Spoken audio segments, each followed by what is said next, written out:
வணக்கம். ஜோதிடர் சேலம் உமாராணி. இன்னைக்கு பார்க்கக்கூடிய பதிவு என்ன அப்படின்னா, விருச்சக ராசி நேயர்களுக்கு இந்த வாரம் எப்படி இருக்கும், என்ன மாதிரி பலன்கள் தரக்கூடிய அமைப்பு உண்டு அப்படின்னா, அதாவது எப்போ அப்படின்னா ஜூலை 12ஆம் தேதியிலிருந்து ஜூலை 18ஆம் தேதி வரையிலான ராசி பலனை விருச்சக ராசி நேயர்களுக்கு பார்க்கலாங்க. இப்போ விருச்சக ராசி நேயர்களுக்கு கோச்சார ரீதியாக கிரக நிலைகளை பார்த்துட்டு அவங்களுக்கு அது என்ன மாதிரி பலன்கள் தரக்கூடிய அமைப்புல கோச்சார ரீதியாக கிரகங்கள் இருக்கு அப்படின்னு விரிவா பார்க்கலாங்க. இப்போ கோச்சாரத்தில் கிரக நிலைகள் அப்படின்னு எடுத்துக்கிட்டோம்னா, ரிஷப ராசியில செவ்வாய் பகவானும் சந்திர பகவானும் இருக்கக்கூடிய அமைப்பு. சந்திர பகவான் பாருங்க, தன்னுடைய பயணத்தை ரிஷப ராசியிலிருந்து இந்த வாரம் துவங்கக்கூடிய அமைப்புல சந்திர பகவான் ரிஷப ராசியில செவ்வாயோட இணைந்து சந்திரமங்கல யோகா அமைப்புல இருக்காரு. மிதுன ராசியில சூரிய பகவானும் புதன் பகவானும் இருக்கக்கூடிய அமைப்பு. கடக ராசியில குரு பகவான், சிம்ம ராசியில சுக்கிரன் கேது, கும்ப ராசியில ராகு, மீன ராசியில சனி பகவான் இருக்கக்கூடிய அமைப்பு. இந்த வாரம் பாருங்க, இந்த வாரத்துல மாத கிரகங்கள் பயிற்சி அப்படின்னு எடுத்துட்டோம்னா, சூரிய பகவான் ஜூலை 16ஆம் தேதி இரவு மிதுன ராசியிலிருந்து கடக ராசிக்கு பயிற்சியாகக்கூடிய அமைப்பு. அதாவது ஆடி மாத பிறப்பு ஆரம்பிக்கக்கூடிய அமைப்புங்க. சரி, இப்போ இந்த மாதிரி கிரக அமைப்பு இருக்குது இந்த வாரம். இந்த விருச்சக ராசி நேயர்களுக்கு என்ன மாதிரி பலன்கள் தரக்கூடிய அமைப்பு இருக்கு அப்படின்னா, இந்த வாரம் பாருங்க, உங்களுக்கு சந்திராஷ்டம் வாரம் முதல்ல ஆரம்பிக்கக்கூடிய அமைப்புல இருக்குங்க. அதாவது சந்திர பகவான் ரிஷப ராசியில 12ஆம் தேதி ஜூலை 12ஆம் தேதி இரவு 7:06 வரைக்கும் ரிஷப ராசியில இருந்து மிதுன ராசிக்கு பயிற்சி அடைகிறார். உங்களுடைய ராசிக்கு 8ஆம் இடத்துக்கு பயிற்சி அடைகிறார். அதனால சந்திராஷ்டமம் உங்களுக்கு ஆரம்பிக்கக்கூடிய அமைப்பு. அது எப்போ வரைக்கும் இருக்கு அப்படின்னு எடுத்துட்டாங்கன்னா, ஜூலை 14ஆம் தேதி மாலை 6:49 வரைக்கும் உங்களுக்கு சந்திராஷ்டமம் இருக்குங்க விருச்சக ராசி நேயர்களுக்கு. இந்த 14ஆம் தேதி மாலை வரைக்கும் நீங்க கொஞ்சம் நிதானமாக செயல்படக்கூடிய அமைப்பு தாங்க. சந்திராஷ்டம காலகட்டங்கள்ல புதிதாக நீங்க ஒரு செயலை நீங்க செய்யாம இருக்கதே சிறப்பாகும். ஏன்னா அதன் மூலயமா பிரச்சனைகள் சங்கடங்கள்லாம் வரக்கூடிய அமைப்புண்டு.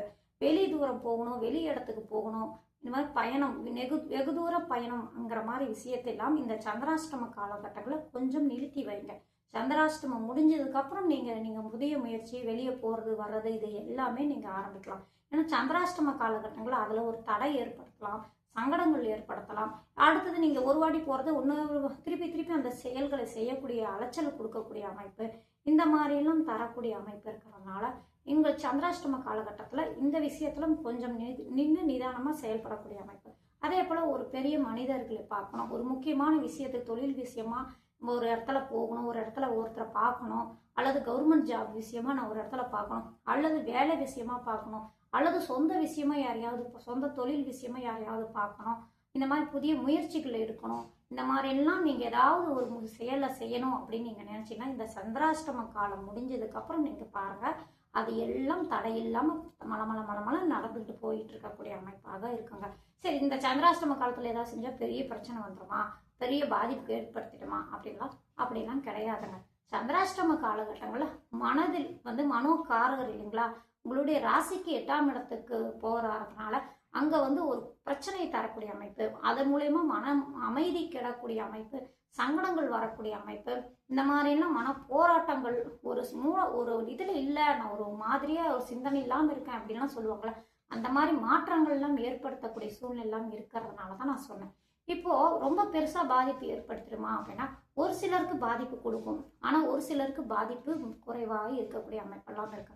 இருந்தாலும் அதே கோச்சார ரீதியாக உங்களுடைய பஞ்சமாதிபதியான குரு பகவான் உங்களுடைய ராசிக்கு 9ஆம் இடத்துல இருந்து உங்கள் ராசியே பார்க்கறாரு.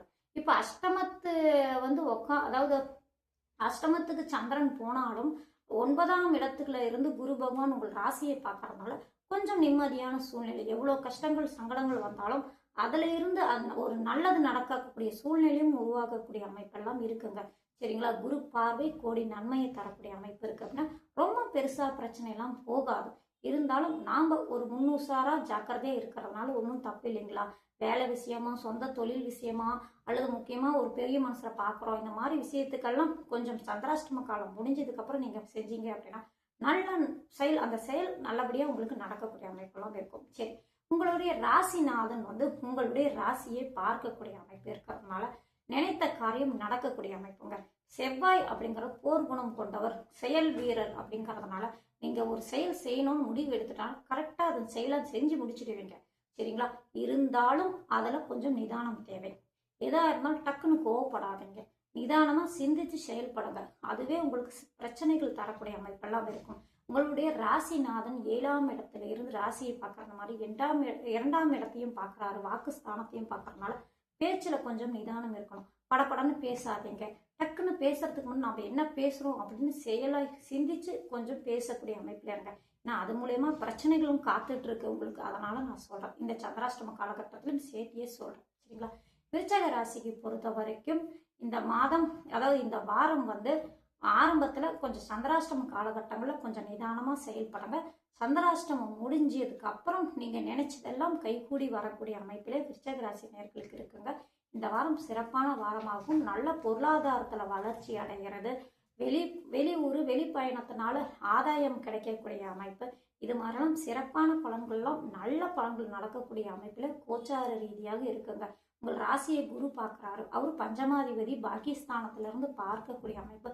அப்புறம் அந்த பாக்கியாதிபதி அந்த பாக்கியஸ்தானத்துக்கு நகர்ந்து செல்லக்கூடிய அமைப்பு. அடுத்தது தொழில் ஸ்தானாதிபதியை 10ஆம் அதிபதியும் இந்த 16ஆம் தேதிக்கு மேல குருவோட இணைகிறாரு. அடுத்தது சந்திரனோடு இணைகிறார்.